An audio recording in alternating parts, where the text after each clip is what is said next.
Heart of Ice, Snow Queen, Tangled Tales Series, Book 7. Written by Elizabeth Rose. Narrated by Brian J. Gill. Produced by Griffin Audio Media. Chapter 1. The scar across MacKay de Bar's chest hurt like the devil.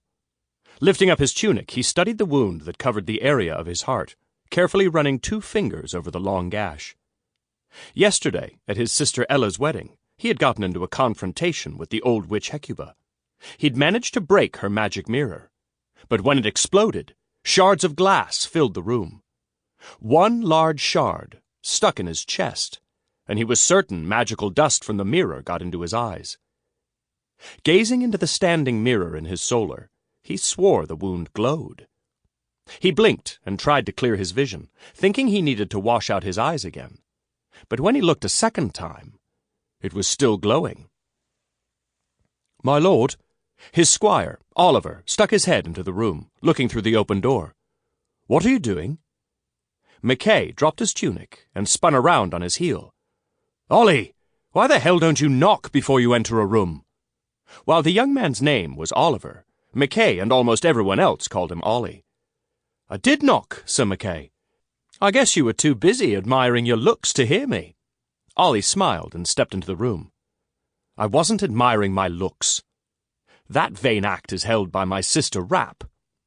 Rap was the name he and his siblings called their sister Rapunzel.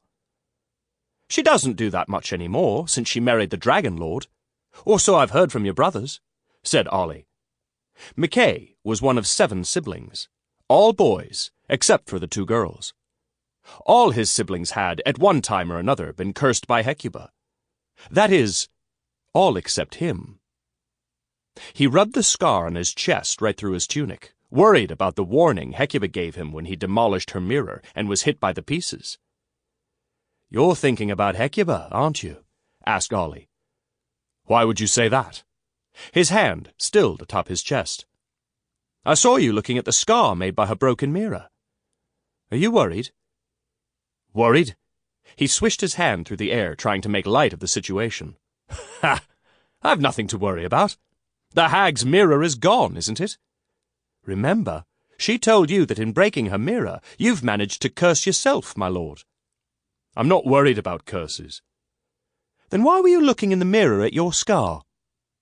He didn't want to admit it, but he was worried. Scared out of his mind, matter of fact. "Ollie, Hecuba told me that my curse would be worse than any of the curses of my siblings." Sample complete. Ready to continue?